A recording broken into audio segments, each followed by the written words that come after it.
Tonight at midnight marks the deadline for Congress to pass a budget or trigger a federal government shutdown, and it looks like that shutdown is coming. Yesterday, President Trump met with congressional leaders from both parties, but little progress was made. Republicans alone cannot get the 60 Senate votes needed to pass a short-term budget. Democrats say a very large difference remains on the issue of health care. The GOP proposal eliminates many of the subsidies to help low- and middle-income Americans access health insurance. Democrats want $1 trillion added back into healthcare spending. So what does this mean for Floridians and for those of us in the greater Tampa Bay region? Do you buy insurance on the healthcare marketplace, and maybe you're wondering what's going to happen next? Or are you a federal worker worried about a shutdown? You can call 813-755-6562. That's 813-755-6562. You can also email FloridaMatters@WUSF.org. Well, joining us right now to help explain where things stand is Congressman Vern Buchanan, who represents parts of Sarasota, Manatee, and Hillsborough counties.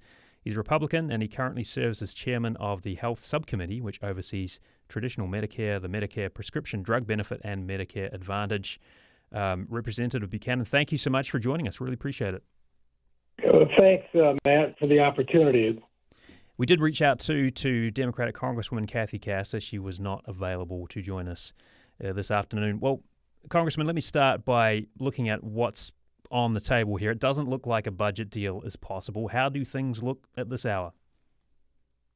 I think you're right. I'm hopeful that they can do something, but it doesn't seem like they are. They started too late. I voted for keeping the government open. We wanted a 6-week opportunity to do that. Historically, I've been there long enough. We've done a lot of that. It's what they call a CR over a lot of years, and it just makes a lot of sense. Unfortunately, we wait to the last minute, Democrats and Republicans over the years, with ideally as a crunch time, and many times if they don't get it, it falls into the status that we're in right now. Why are these short-term deals necessary? I mean, and why is it that Democrats and Republicans can't find agreement? Well, I think this only started, we've been talking about it for a long time, but started seriously in the last week or so, and we're so far apart. I mean, when you're looking at just our general revenues, we take in $5 trillion last year, and we spent $7 trillion.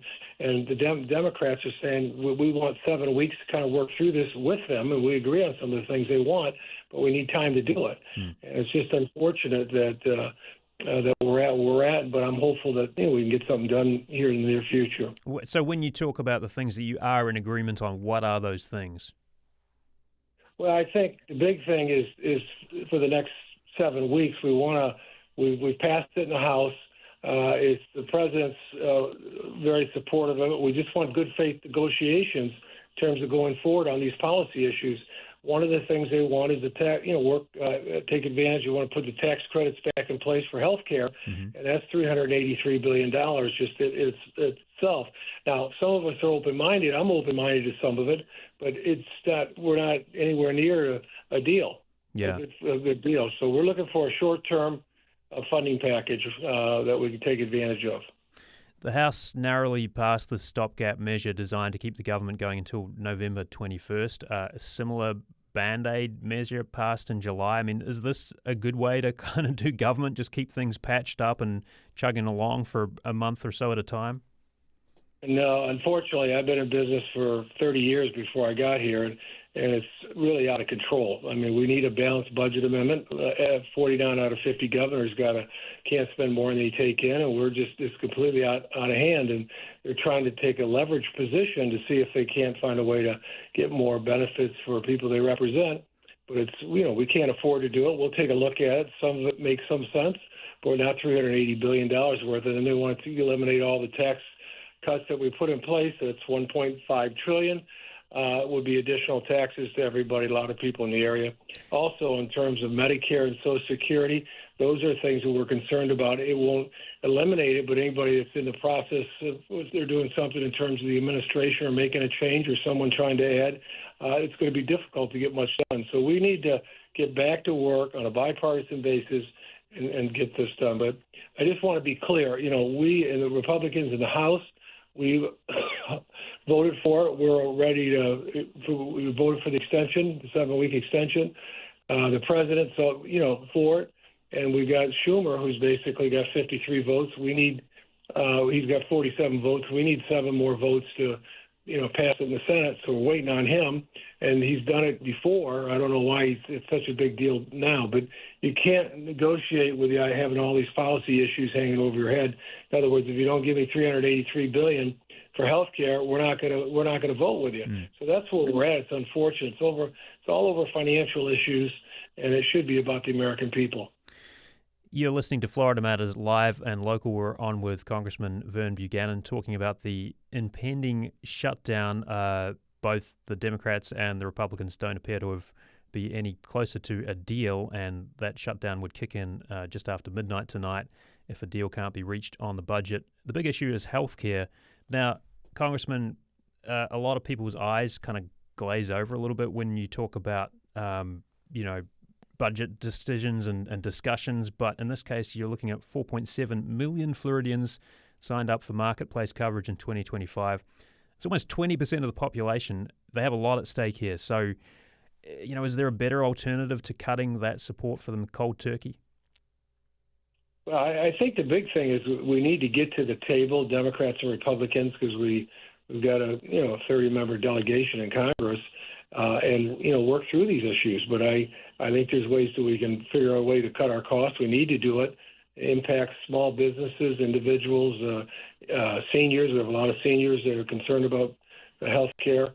But there's a lot of things we can do, but we need to make sure that also that they claim a lot of illegals take advantage of free health care, and a lot of people are getting free health care. Yeah, let me just offer a note on that, because I think we do hear that kind of terminology thrown around a little bit. Non-U.S. citizens can get health insurance in the United States if they have lawful immigration status, such as a green card, refugee status, or temporary visas like student or worker visas. They can apply for coverage through the Affordable Care Act marketplace, may be eligible for state-funded programs like Medicaid in some states. So in Florida, no undocumented people can get health insurance plans like Medicare, Medicaid, and Marketplace, but there are a few state-funded programs for undocumented folks, including California, Colorado, and Illinois. So a little complicated, and I think it may be a little reductive to just sort of say, well, they're trying to give people who are here without documentation free health care.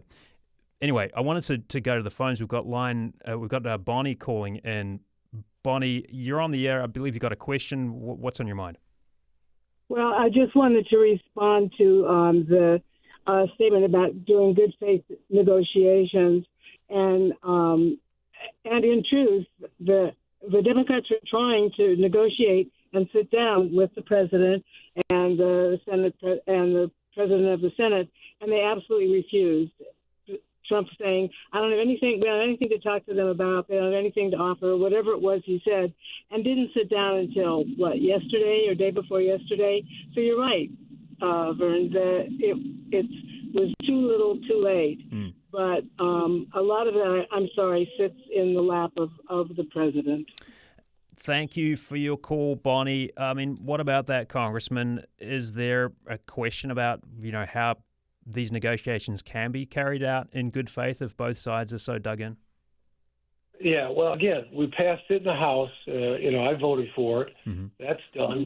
The president's on record saying he would support it, and it's really up to the Senate. We need 7 more votes to get it done, and so I don't know how it's pretty clear to me. What we don't want to do is negotiating on a quick deal on all these policy issues.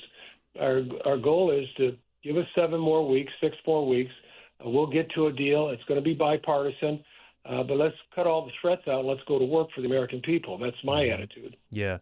813-755-6562 if you want to weigh in on the impending shutdown and healthcare, the negotiations or non-negotiations at this point over healthcare. You can also send us an email, FloridaMatters@WUSF.org. Okay, we've got another call coming in. I believe, Daryl, you're on the air. What's on your mind? Hello. Yeah, hello. Go for it.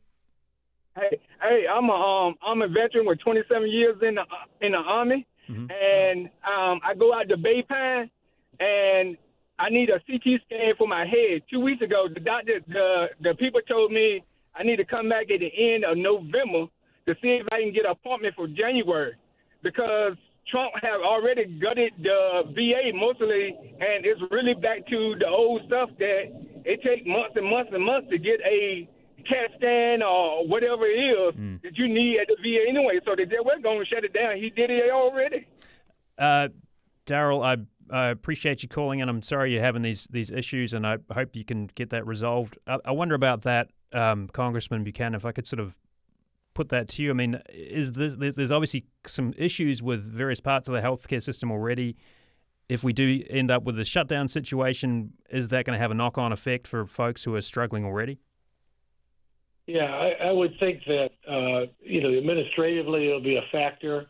We try to take care of our veterans. I have 80,000 veterans in my area. And the gentleman that just called in, I would suggest he can call my office. I don't know where he lives, but we're glad to help him or get him some help. Mm-hmm. What's that number, Congressman?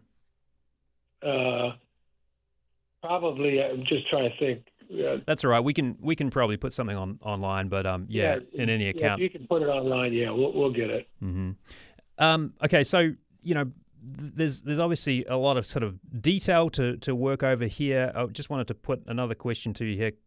Kaiser Family Foundation, it's a nationwide health policy research group. They say the stopgap funding deal Republican support will disproportionately affect people in southern and red states, small business owners, their employees, farmers, ranchers, older adults, rural Americans. I mean, small businesses and people on Medicare are groups that you advocate for regularly. So what is your message to those folks? Well, I think the biggest thing is that, I agree with a lot of them in terms of just the cost of health care. It's out of sight. As I mentioned earlier, been in business 30 years, and we used to pay for everybody. Now a lot of employers can't afford to provide it for their employees. So we need to work on and find a way to get better health care at a better price. And that's one of my biggest goals, is to bring down costs. And the other thing is that we have to. We are going to have to leave it there, Congressman. I'm so sorry, but I appreciate your time weighing in on the negotiations over this impending shutdown. Congressman Vern Buchanan, who represents parts of Sarasota, Manatee, and Hillsborough counties, thank you so much for joining us.